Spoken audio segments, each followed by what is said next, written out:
Giulagway sa kadaghanan nga ang all-around ng trabaho sa kapulisan. Gikan sa pagpatrolya o paghimog operasyon, pagtabang o pagrescue o uban pa nga niay usa ka pulis nga may talagsaon usab nga dugang tahas ang magsilbing opisyal nga mascot sa organization sa kapulisan. Ato siyang ilaylahon pinagi sa RTV Presents ni Nico Serino.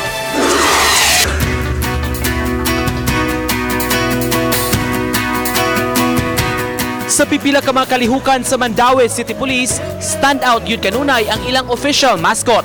Mao kini si PO1 o Police Patrolman Mandaue. Kinsa ang dili madani kung mugawas na siya og mubida sa iyang makalingaw nga mga moves. Sa usa ka kalihukan atol sa school opening sa miaging semana, didto sab ang mascot aron mulingaw sa mga kabataan. Gawa sa pagpakighugoy-hugoy sa mga chikiting, gisurpresa sab niya sila sa dance number uban ang mga teachers.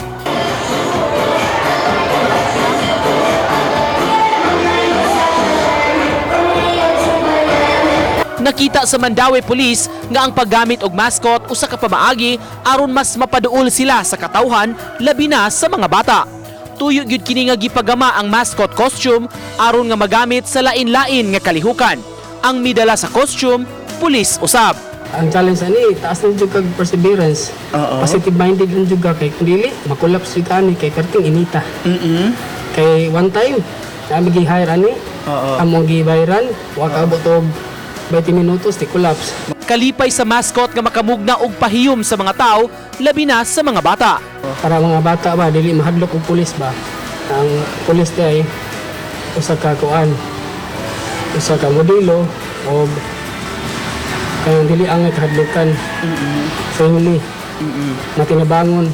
Gani bisan dili siya dancer, gihimo kini niya aron lang nga ma-entertain ang katawhan. Di lalim kay di man sad ko dancer pero ako gid parang kamuta na usayo jud ko aron malingaw ang kadaghanan na pang giday ka na bang kuan ka ba kanang taas ko pasensya ba. Human sa kalihukan, hinay-hinay ng gihubo ang mascot costume aron makaginhawasab ang mascot handler. Siya si Police Corporal Endrio Bacalso. Makita ang pagtubod sa iyang singot o grabing kauhaw, pipila ka minutos lang sa pagsulob sa costume. Pero sa upan dili na kakonta ni. Oo. Basta. Kaya ako lang magkumutor kung kamot. Kini mo kumutor dili mo dadan mo dugo. So, maro mo. Ako ni mong kamot nangangaoran ako. Aron maka Agunta. Kana ding nigtuo sa singot niya nabas abog pa sa among kual katol dayang mata mo ganahan na lang.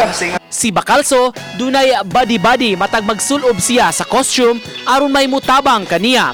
Iya rasab nga classmate ug higala si Police Corporal Jose Tampus ang nagsilbi nga mascot escort. Ang mascot di bang gid siya pwede masuot og ikaw ra. O nya kay kinahanglan sa gid nga naay mo guide niya labi na kung asa sa paingon kay ang iyang vision ba kay limited ra siya. Gikinahanglan ang maayong koordinasyon tali sa mascot ug sa iyang assistant. Tubang ang mga tao. Tapik ko niya naman sa luyo permi ko. Tapik ko umit. Ang tapik na ko niya kay dili mustabi pa ko lisod naman kay muling ako. Imsa kadungog kay close man na mga kog tubig. Usa. Ni kaduha. Pay-pay. Ini katulo gali kadaghan ko pik-pik. I-remove na ko kay ano man perti namang inita. Talagsaon kun makonsidera ang trabaho ni ining pulis kinsa mo function sab isip official mascot. Apan kining maong tahas kabahin ra sa iyang trabaho kay ang importante makaserbisyo sa publiko. Ang trabaho mi para nila para sa mga katawhan amo silang maprotektahan. Dili sa madagdaog unsa pa man malikay sila sa mga disgrasya o mga labi ng illegal na droga. Uban ni Godfrey Relien, ako si Nico Sereno ug kini ang akong short docu.